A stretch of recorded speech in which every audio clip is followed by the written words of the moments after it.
BJP की जो सरकार है ये पहले दिन से ही किसान और मजदूर के खिलाफ रही है। इसने हमेशा किसान को, मजदूर को, गरीब आदमी को कमज़ोर करने के लिए फैसले लिए। जब पहले किसान आंदोलन चला था, उस आंदोलन में सारे देश के राजनीतिक पार्टियों के लोग किसान की बात करते थे और किसान के साथ खड़े होकर के उनको आश्वस्त करते थे कि हम आपके हितैषी हैं, आपके साथ जो आज अन्याय हो रहा है हम उसके लिए आपके साथ खड़े हैं, हम आपकी लड़ाई लड़ेंगे। क्योंकि उस वक्त लोकसभा का चुनाव नज़दीक था और सारे राजनीतिक दल ये चाहते थे कि लोकसभा में कहीं किसान की नाराज़गी का सामना तुम्हें ना करना पड़े। कांग्रेस सबसे ज़्यादा किसान की बात करती थी और ख़ास करके हमारे यहाँ हरियाणा में जो है, क्योंकि आंदोलन हरियाणा के अंदर ही था, सारे बॉर्डर जो थे वो चारों हमारे लगते थे, एक यूपी का था। यहाँ पे विशेष रूप से कांग्रेसी जो है ज़्यादा इस इशू को लेकर के बड़ी बातें करते थे। आज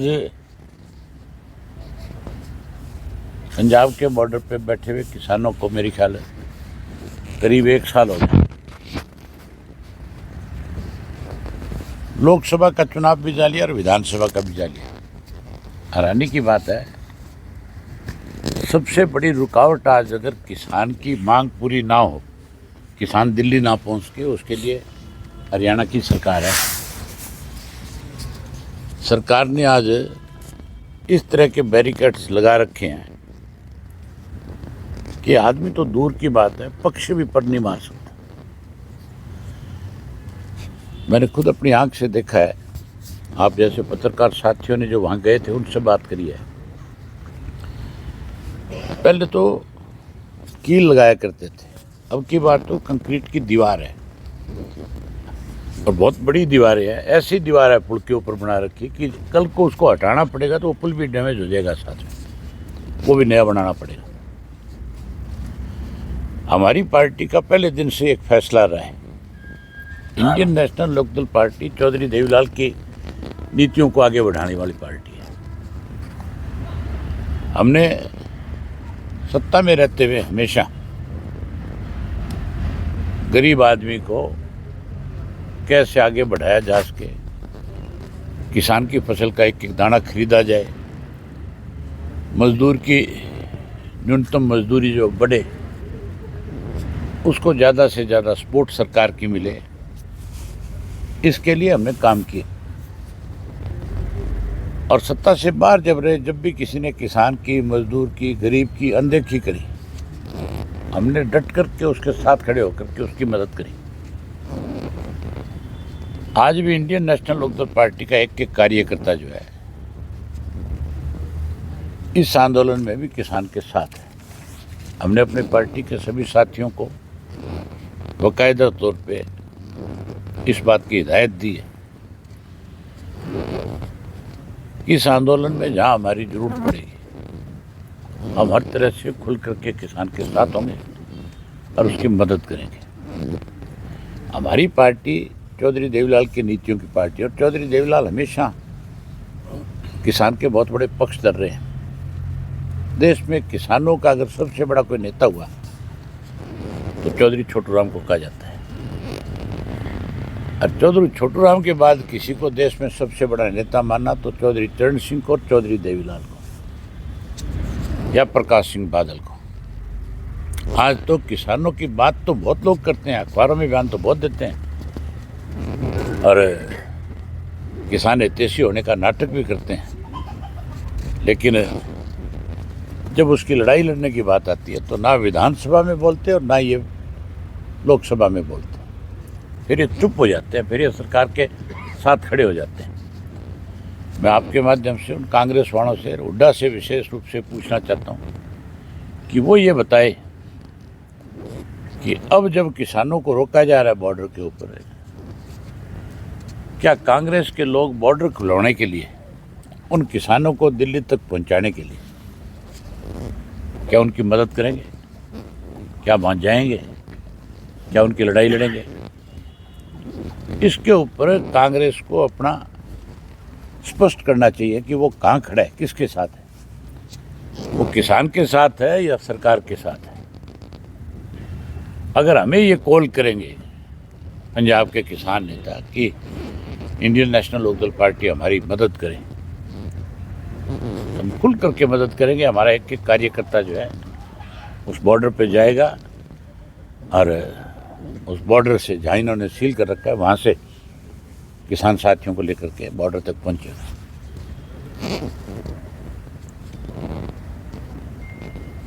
केवल किसान के नाम की राजनीति है। इस मौजूदा बीजेपी की सरकार ने किसान को बर्बाद कर दिया। मौजूदा बीजेपी ने देश को आपस में बांट दिया, अलग अलग कम्युनिटीज़ को बांटने का काम किया है। आजकल ध्यान डाइवर्ट करने के लिए मंदिरों को लेकर के बहुत बड़ी चर्चाएं बीजेपी की तरफ से हो रही है।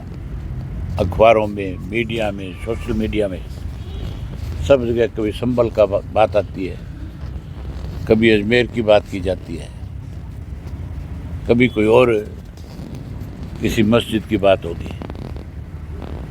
मतलब इस देश के टुकड़े करना चाहती है भाजपा जो है, हिंदू और मुसलमान को अलग थलग करना चाहती है। जिस मुसलमान ने इस देश की आज़ादी में बड़ी भूमिका निभाई, जिन मुसलमान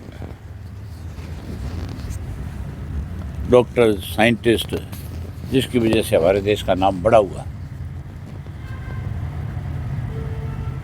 आज उन प्रतिभाओं को कैसे ख़त्म किया जाए, इस काम में बीजेपी लगी हुई है। अब देश को बचाने के लिए सबको राजनीति से ऊपर उठ करके इकट्ठा होना चाहिए। ये जो इंडिया बना था, लोगों को उम्मीद थी इस इंडिया से कि स्वार्थ से ऊपर उठ करके आपकी लड़ाई लड़ेगा, और इसी करके इंडिया गठबंधन को इतनी सारी सीटें दे करके एक बड़ी ताकत बनाने का काम किया। बड़ा अच्छा विपक्ष बनाना तो सत्ता पक्ष चाहते थे, लेकिन कांग्रेस के अहंकार ने ही उस सत्ता पक्ष को ख़त्म कर लिया। जो सत्ता में आनी चाहिए थी, इन कांग्रेसियों ने अपने अहंकार से इंडिया गठबंधन को सत्ता में नहीं आने दिया। हरियाणा के अंदर भी भाजपा को लोग सत्ता से बाहर करना चाहते थे। हर आदमी का मन था कि भाजपा की सरकार हर हालत में जाए, लेकिन केवल और केवल कांग्रेस की हठधर्मी हुड्डा की जो फैसला था, हुड्डा कभी नहीं चाहता था। मैं तो पहले भी बहुत खुल करके ये बात कहता था, आज भी कहता हूँ, हुड्डा भाजपा के साथ मिला हुआ है और हुड्डा ने ही अब की बार भाजपा को फिर से सत्ता में लाने के लिए बड़े गेम प्लानिंग करी, बड़ा गेम चेंजर रहा। अब तो बावरिया की स्टेटमेंट आने के बाद तो स्पष्ट हो गया, कहाँ तो हुड्डा जो है उदयभान के माध्यम से टोटल का टोटल ब्लेम जो है ईवीएम पे लगा रहा था। टोटल का टोटल ब्लेम जो है कोई इस बात का लगा रहा था कि सरकार ने ईवीएम के माध्यम से हमें चुनाव हराया। लेकिन अब बावरिया की स्टेटमेंट के बाद तो स्पष्ट हो गया कि हुड्डा ने ही स्वयं इसको भाजपा को जिताया, कांग्रेस को हराया। मैं आपको एक उदाहरण बताता हूँ। हर राजनीतिक दल ने अपने अपने सर्वे कराए थे कि कहाँ कहाँ कौन कौन उम्मीदवार जीत रहे हैं, कौन सी पार्टी जीत रही है। बीजेपी ने भी कराए, हमने भी कराए, कांग्रेस ने भी कराए। सर्वे करने वाले मोस्टली जो लोग हैं वो राजनीतिक लोगों से आकर के कांटेक्ट करते हैं और बताते हैं कि जी हमारा पिछला सर्वे ये रहा, इस बार का सर्वे हमारा इस तरह का है, आप भी हमें मौका दो। मुझे भी बहुत सारे सर्वे करने वाली एजेंसियों के लोग मिले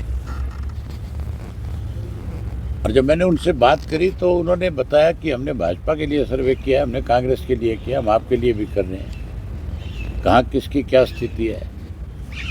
मैंने जब उनसे पूछा, उन्होंने बताया कि अगर कांग्रेस इन सिटिंग एमएलए के ऊपर दाव लगाएगी तो 14 से 16 सिटिंग एमएलए इनके हार जाएंगे, जिनकी छवि जो है आज की तारीख में अपने विधानसभा क्षेत्र में ठीक नहीं है। और राजनीतिक दल हमेशा अपने कैंडिडेट बदलते हैं, कभी भी किसी भी राजनीतिक दल ने आज तक अपने पुराने घोड़ों के ऊपर दाव नहीं लगाया। हमेशा घोड़े बदलते हैं, हमेशा कैंडिडेट बदले जाते हैं। लेकिन आपको ध्यान होगा, हुड्डा के घर पे उस पर रेड हुई थी ईडी की, हुड्डा के करीबियों के ऊपर, और हुड्डा को ये मैसेज दिया गया था कि अब हम तेरे को पकड़ के अंदर ठोकेंगे। ये उसी दिन भाजपा के पास चला गया। उन्होंने इससे कहा कि पहले जितने सीटिंग है तुम्हारे उन सब की टिकट का फाइनल करवा, क्योंकि इसके पास टिकट का फ्री हैंड था। उस रेड के 2 दिन बाद, एक दिन छोड़ करके अगले दिन कांग्रेस के ये ऐलान हो गया था कि सारे सिटिंग एमएलए को टिकट दी जाएगी। 16 एमएलए जो इसके सिटिंग थे, 31 में से 16 आ रहे हैं। अगर वो बदले होते तो भी भाजपा सत्ता में नहीं आती। और लास्ट में जो 14-15 सीटें बांटी गई, उसमें 9 ऐसे लोगों को टिकटें दी गई थी जिनके नाम भाजपा ने आगे किए थे कि इनको टिकटें दो। ऐसे ऐसे लोगों को टिकटें दी थी जिनको टिकट देते उनका विरोध शुरू हो गया था, क्योंकि जिसको चाहते थे लोग कि इसको कांग्रेस की टिकट मिले, उसको दी नहीं, उसकी काट दी। शारदा राठौड़ को सारे लोग कहते थे इसको टिकट दे देगी, ये जीत जाएगी, उसकी काट करके वहाँ एक ऐसी डम्मी लड़की को टिकट दे दी जिसको वहाँ हल्के में कोई नहीं जानता था। पहले दिन उसका विरोध हो गया। इसी तरह सोना की जो सीट थी उसके ऊपर ऐसे आदमी को टिकट दिया जो पहले दिन पैसे देकर के टिकट लेकर के आता है। सारे कहते हैं कि पैसों से बिकी है, जबकि टिकट उनका जितेंद्र भारद्वाज था, वो सबसे बड़ा दावेदार था। इस तरह से 9 टिकटें फिर इन्होंने अपनी काटी। इस हुड्डा ने ही इस प्रदेश का भट्टा बिठाया और आज जो है बीजेपी अगर सत्ता में है तो उसके लिए सबसे बड़ा जिम्मेवार जो है भूपेंद्र सिंह हुड्डा है। हमारे ऊपर हैरानी की बात है आपको सुनने की, भाजपा तो सत्ता में आना चाहती थी, इस बात की लड़ाई लड़ रही थी।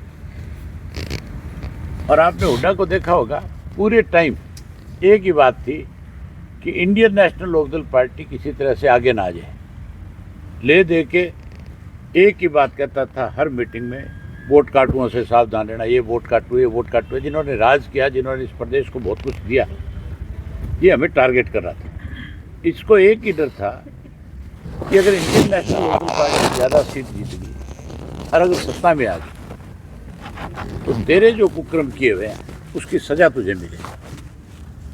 ये उस डर से ही लगातार हमें टारगेट करता है। ये हमारे को हरियाणा में लगा रहा, ये सरकार बनाने में नहीं लगा।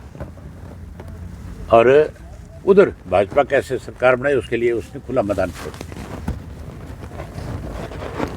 आज भी बीजेपी के साथ मिला हुआ है और इस किसान आंदोलन में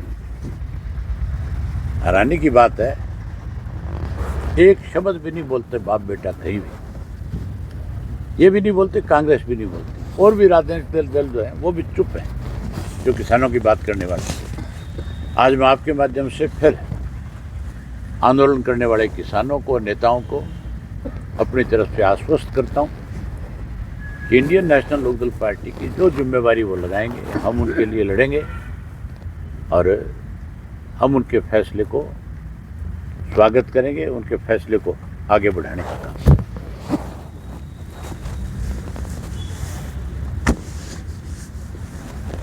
आपने कोई अपनी तरफ से कुछ पूछना हो तो।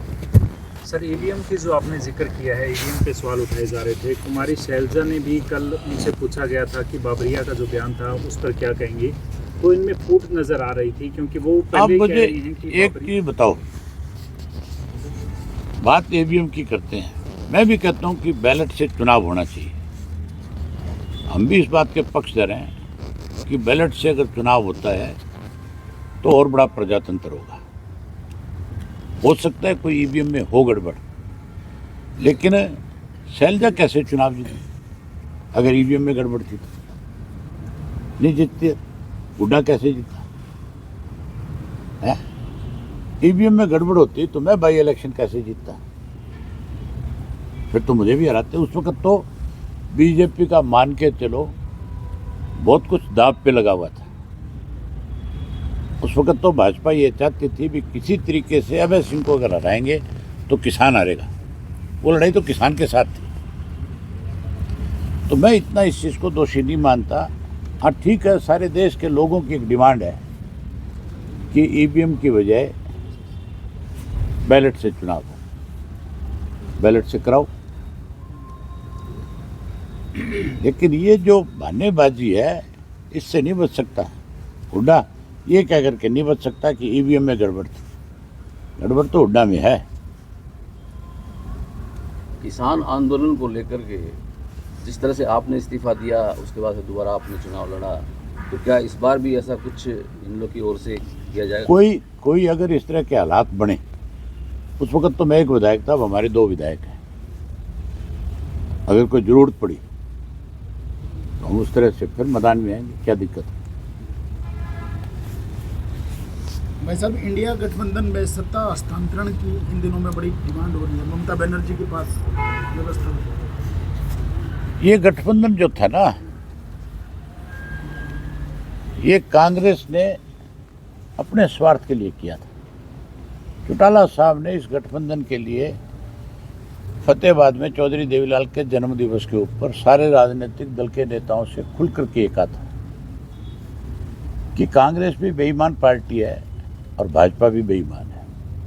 हमें इनको सत्ता से बाहर करने के लिए तीसरा मोर्चा बनाना चाहिए, जैसे जनता दल बना था उस तरह से। तीसरा पहले मोर्चा बनाओ, फिर कांग्रेस को अगर तुम कहते हो भी इसमें शामिल करना है तो कांग्रेस के साथ सीट शेयरिंग करो बैठ करके। अगर वो मान जाए ठीक है, नहीं माने तो अपनी लड़ाई लड़ो। अगर तीसरा मोर्चा बनता तो सत्ता परिवर्तन हो जाता। कांग्रेस स्वार्थी लोगों की पार्टी है। अपना स्वार्थ पूरा करने के लिए इन्होंने जो इंडिया गठबंधन बना था, आज इसीलिए तो वो टूट रहा है।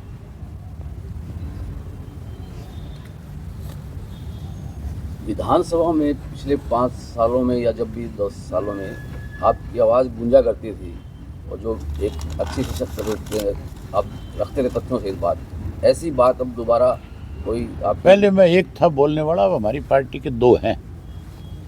और आपने पिछला विधानसभा का सत्र देखा होगा, उसमें टोटल 4 कॉलिंग जो है मंजूर हुई। 4 में से 3 हमारी थी, इंडियन नेशनल लोकदल पार्टी। हम प्रदेश के लिए चिंतित हैं, हम सत्ता के लिए चिंतित नहीं। चौधरी देवीलाल ने हमेशा एक बात कही, सत्ता सुख भोगने का साधन नहीं है, सत्ता सेवा है। सत्ता में हो तो सेवा करो, और विपक्ष में हो तो सत्ता में बैठे लोग अगर लोगों के ऊपर अत्याचार कर रहे हैं तो उसके लिए संघर्ष करो, उसके लिए लड़ाई लड़ो, उसकी मदद करो। हमने अब की बार भी 3 कॉलिंग लगा करके प्रदेश को मैसेज दिया कि इंडियन नेशनल लोकदल पार्टी आपके साथ खड़ी है। हम उस आवाज को और बड़ा करेंगे। सर, एनएलओ का चंडीगढ़ को लेकर क्या स्टैंड है? पिछले दिनों से काफ़ी सरगर्मियां रही हैं विधानसभा को लेकर, चाहे चंडीगढ़ हमारा है। चंडीगढ़ की तरफ कोई आंख उठा करके देख भी नहीं सकता। ये सब लोगों को गुमराह करने के लिए इस किस्म की बातें बारी बारी पॉलिटिकल पार्टियों के लोग कहते रहते हैं। भाजपा की तरफ से लंबे समय से एक बयान आ रहा है कि हम विधानसभा के लिए ज़मीन अलॉट हो रही है, जल्दी विधानसभा नई शुरू कर देंगे। पंजाब के गवर्नर ने क्लियर कर दिया कि हमने कोई ज़मीन अलॉट नहीं करी है, कोई दी नहीं है, क्योंकि चंडीगढ़ का प्रशासक वो है। हाँ, उसने साफ कर दिया कि हमने कोई ज़मीन अपनी तरफ से हरियाणा गवर्नमेंट को अलॉट ही नहीं करी है, ना कोई ज़मीन हमने उनसे अब तक उसके बदले में, उसके एवज में मांगी है। हम अगर चंडीगढ़ में कोई जगह लें तो उसके एवज में दे क्यों? चंडीगढ़ में हमारा हिस्सा है, हम अपने हिस्सा ले रहे हैं, उसके बदले में देने का मतलब क्या है? आज प्रधानमंत्री की रैली है जी पानीपत में, हरियाणा की रोडवेज सारी की सारी रैली में लगा। तो और तानाशाह तरीका क्या होता है? प्रजातंत्र खत्म क्यों हो रहा है?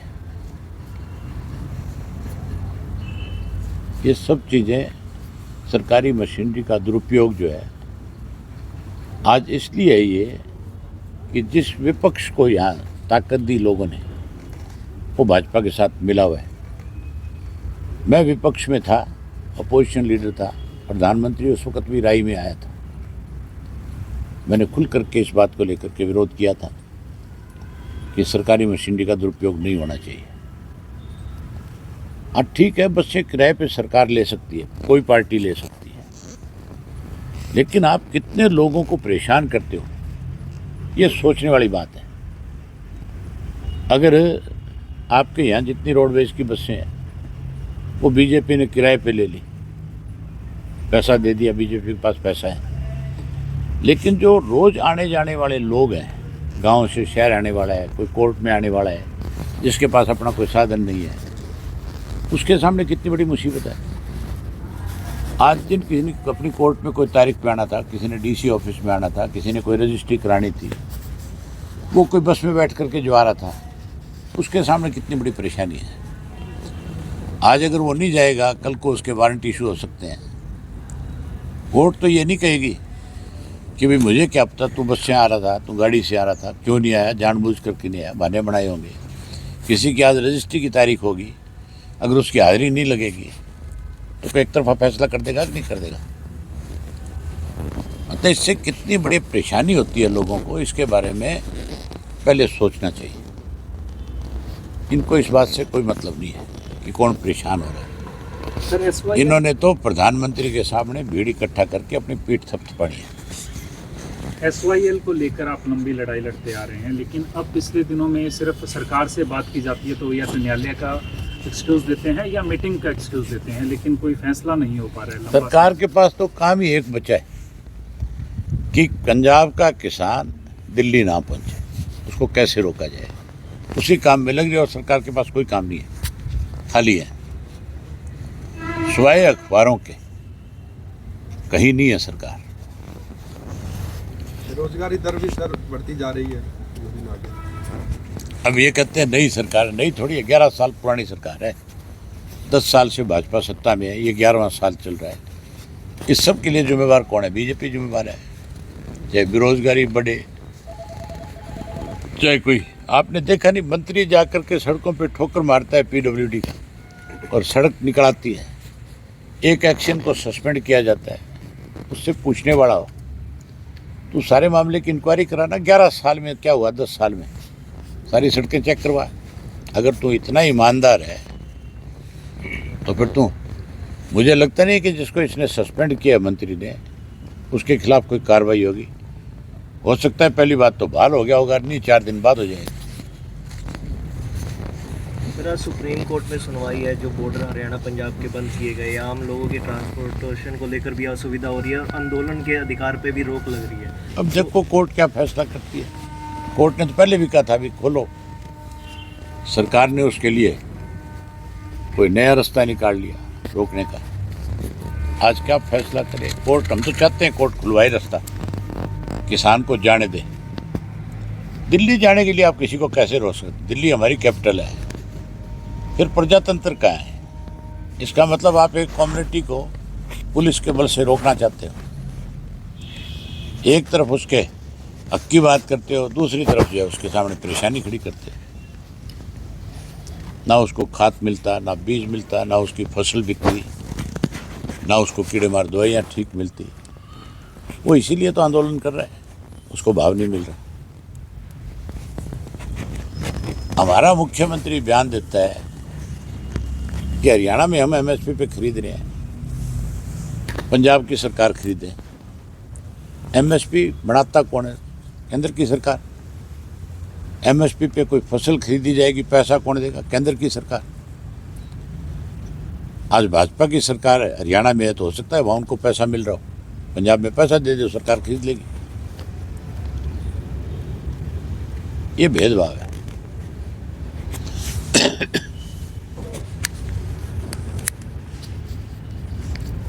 ले फिर भूल जाएगा तेरा। ले भाई।